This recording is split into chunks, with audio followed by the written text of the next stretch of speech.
for another 5 minutes or so of Maastricht history and heritage. I have to think of another name for this. Maybe you can come up with a better one.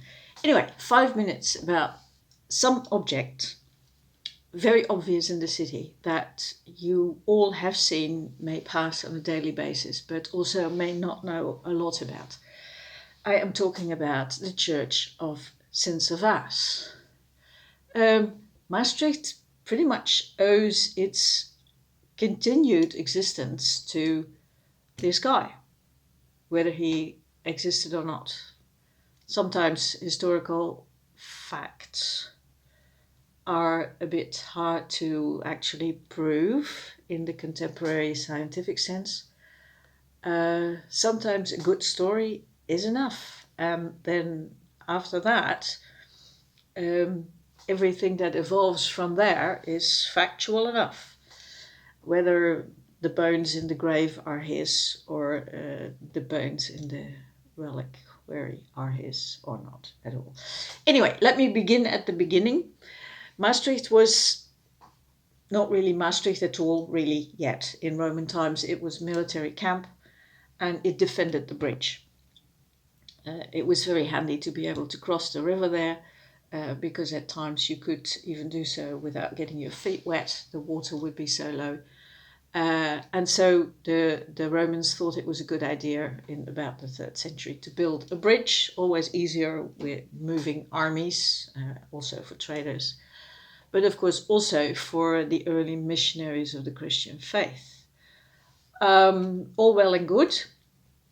In about the 3rd, 4th century, things start getting a bit dangerous, and the bridge is being defended by something like fortifications. You can see a beautiful model of what that might have looked like in the newly furnished Centre Céramique, which now finally presents some of the magnificent heritage collections that it has in its otherwise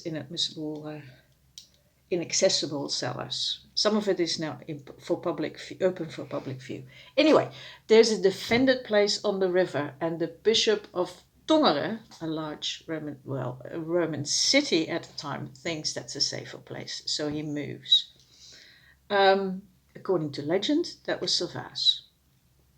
When he died here, he was buried along the Roman road, as was the custom at the time, and that must have been more or less part of the Vrijthof now. And the grave is then singled out with a chapel on top, and then a church, and then an even larger church, and so on and so forth. So for 1700 plus years, there has been recognition of that spot. And pilgrims have been coming from the very beginning to acknowledge that spot and to ask Servaas for his intercession with Christ, with God, with the keepers of the heavenly gates. So he is often depicted as a bishop, which is what he was, carrying a key, the key to heavens, to heaven itself. Of course, these days, this magnificent complex of successive periods in history having constructed and contributed to this magnificent building is on view. You can visit every day. You can visit the treasure room. I highly recommend it. And please do realize that what you're looking at today is but a tiny figment of what it used to be. Servaas and churches like it used to be states unto themselves.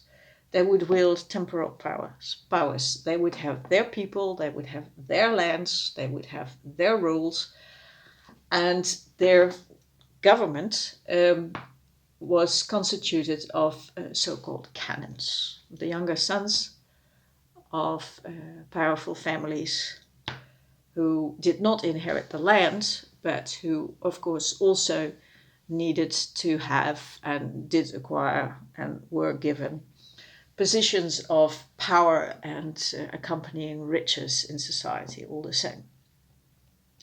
So it is these men of the church And it is these pilgrims to the grave that have been a very important element of the city of Maastricht for centuries.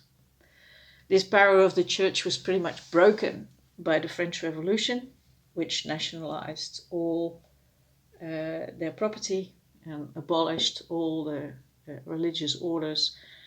And of course, a new chapter started from there. But still, after 1700 years, Servaas is still a gorgeous church and a pilgrim's destination.